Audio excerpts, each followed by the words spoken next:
Hello students, ये worksheet class 9th की है, वर्कशीट नंबर 33 और टॉपिक इसके अंदर बेटा प्रोबेबिलिटी। तो इसके मैंने दोनों क्वेश्चन लिए जो इसके अंदर पूछे हैं, पर पहले मैं आपको टॉपिक समझाऊंगा प्रोबेबिलिटी का मीनिंग क्या है। देखिए बेटा, प्रोबेबिलिटी एक रेशो होता है। रेशो से मीनिंग किस तरह से, जैसे प्रोबेबिलिटी को कैपिटल P से रिप्रेजेंट करते हैं और इसका फॉर्मूला क्या होता है, probability of event E। Event का मतलब कोई भी एक प्रैक्टिकल हुआ, कोई भी एक एक्सपेरिमेंट हुआ, उसके अंदर जो बोला कि ये हुआ, उस इवेंट की प्रोबेबिलिटी को जानना चाह रहा है। तो इसमें क्या लिखते हैं, टोटल नंबर ऑफ केसेस तो नीचे लिखते हैं, टोटल नंबर ऑफ आउटकम्स लिख दीजिए और यहाँ लिखते हैं favourable, favourable number of outcomes. अब इसका मीनिंग क्या है, पहले एक छोटी सी बात मैं आपको समझा देता हूँ। जैसे हम एक डाइस होती है, सब बच्चे जानते हैं, एक डाइस उछालते हैं, है ना, तो उसके अंदर टोटल आउटकम्स कितने आएंगे। एक बच्चा को उछाले डाइस तो कितने आउटकम्स आएंगे, या तो 1 आएगा, या 2 आएगा, या 3 आएगा, या 4 या 5 या 6। तो ये तो टोटल आउटकम्स हो गए बेटा। अब मैं आपसे पूछूं कि उसमें इवन नंबर आने की प्रोबेबिलिटी बताइए, तो ये जो ई की जगह आना चाहिए वो आएगा गेटिंग एन इवन नंबर। ये वो उसकी प्रोबेबिलिटी पूछा, तो ये वो इवेंट है, ये वो घटना है जिसकी वो प्रोबेबिलिटी आपसे जानना चाह रहे। तो गेटिंग एन इवन नंबर। अब बताइए, जब आप डाइस उछाली होगी तो आउटकम्स टोटल आपने लिखे 1 2 3 4 5 and 6। How many they are, कि ये 6 आउटकम है। अब इनमें से इवन नंबर कौन कौन कितनी बार है बेटे, देखो 2 4 एंड 6 3। तो ये आपका 1/2 इसका आपका आंसर आ गया। तो कन्फर्म है, अगर टोटल नंबर आउटकम्स नीचे आएगा, इसका मीनिंग है ये नंबर ऑफ केसेस ज़्यादा होंगे और इनमें से ही वो हमेशा पूछेगा, इन्हीं टोटल केसेस में से पूछेगा। जैसे वो पूछ रहा है कि गेटिंग एन इवन नंबर आने की प्रोबेबिलिटी बताइए, आपसे वो पूछ सकता है कि ऑड नंबर आने की प्रोबेबिलिटी बताइए, तो गेटिंग एन ऑड नंबर। तो बताइए ऑड नंबर कितने होंगे इसके अंदर, वही 1 3 एंड 5, तो ये भी 3/6 आ जाएगा। ये फेवरेबल प्रोबेबिलिटी किसकी पूछ रहा है, इसकी, गेटिंग एन ऑड नंबर। तो ऑड नंबर कितने, 1 3 5, वो ऊपर आएगा और टोटल केसेस कितने 6। आपसे पूछ लो वो getting prime number. Prime number आप जानते हैं सभी कितने होते हैं बेटा, इस यहाँ से प्राइम गिनेंगे जो अपने आप से करते हैं या 1 से करते हैं। और स्टार्टेड फ्रॉम 2, तो 2 होगा, 3 होगा और 5 होगा। ये 2 अपने टेबल में आता है, 3 भी अपने टेबल में आता है, 5 भी अपने टेबल में आता है। इसको इस तरह से भी कर सकते हैं। तो ये भी बेटा टोटल केस 6 हो गए, फेवरेबल केस के अंदर 3 हो गए। टोटल केस हमेशा ज़्यादा ही आएगा, आप देख ही रहे। तो इसकी प्रोबेबिलिटी भी हाफ है बेटा, इसकी प्रोबेबिलिटी भी हाफ है, इसकी प्रोबेबिलिटी भी हाफ है। ये आ गया हाफ, हर बार एक सेम नहीं आता। तो आपको एक क्लियर समझ में आया होगा कि प्रोबेबिलिटी किसी इवेंट की क्या होती है। अब इन क्वेश्चंस को ले लेते हैं जो आपको वर्कशीट 33 में आए हैं। ये मैंने आपको एक एग्जाम्पल के थ्रू क्लियर किया। अब इसमें कहता है coin 3 coins are toss simultaneous. 3 coin को आप उछालते हैं, तो नेचुरली कॉइन कुछ इस तरह से होते हैं, आप समझते हैं।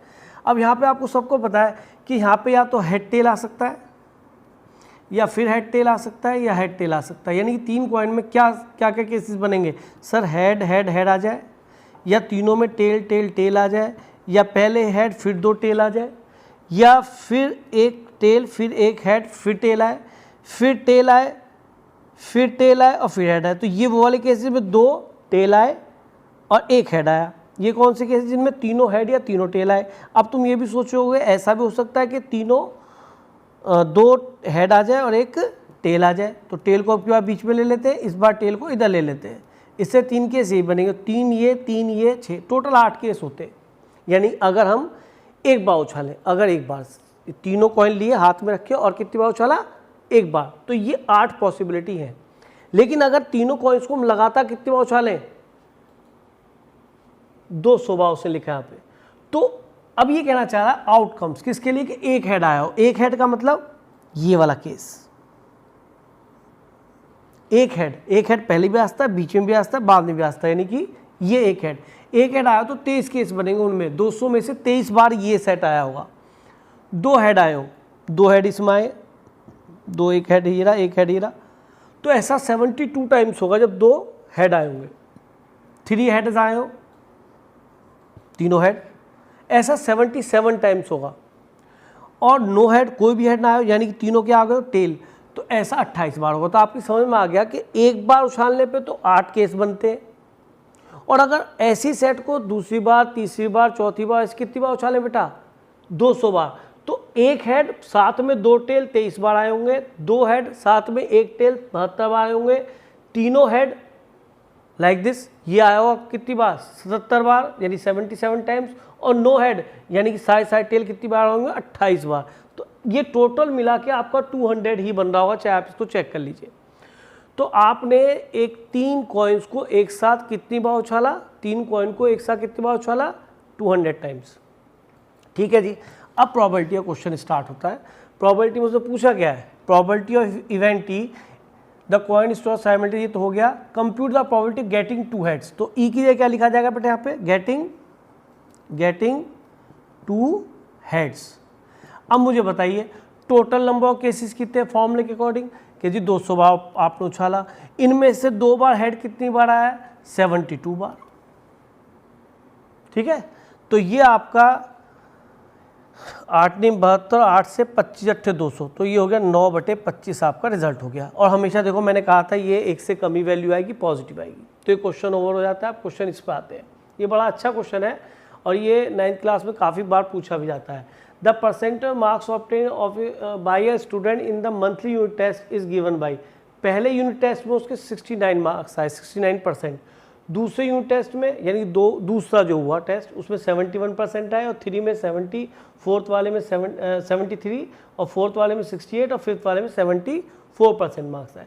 अब कहता है बेस्ड ऑन डाटा, यानी कि जो डाटा गिवन है, find the probability gets more than 70% marks. अब बताओ कौन कौन से टेस्ट में आपके मोर देन 70% आए? कि जी एक तो सेकंड टेस्ट में आए, और एक थर्ड टेस्ट में आए, एक आया हमारे फिफ्थ टेस्ट में। तो यहाँ पे फॉर्मूला आपके सामने लिखा हुआ है, आपको प्रोबेबिलिटी किस बात की निकालनी है? 70%, मोर than 70% in a unit test. तो मोर देन 70% मार्क्स। अब बताइए टोटल कितने यूनिट टेस्ट हुए बेटा आपके? 1 2 3 4 5। और बताओ इनमें से फेवरेबल कौन से? फेवरेबल का मतलब जिसमें आपके मोर देन 70% मार्क्स आए, वो कितने? 1 2 और ये 3। और ये तो सिंप्लीफाई भी नहीं होगा, ये आपका रिजल्ट आ गया बेटा। इससे से प्रोबेबिलिटी, फिर आपने देखा है रेशो हमेशा 1 से कम है, क्योंकि न्यूमरेटर छोटा डिनोमिनेटर बड़ा है। तो प्रोबेबिलिटी बहुत ईजी है बेटा, नोट कर लीजिए क्वेश्चंस को।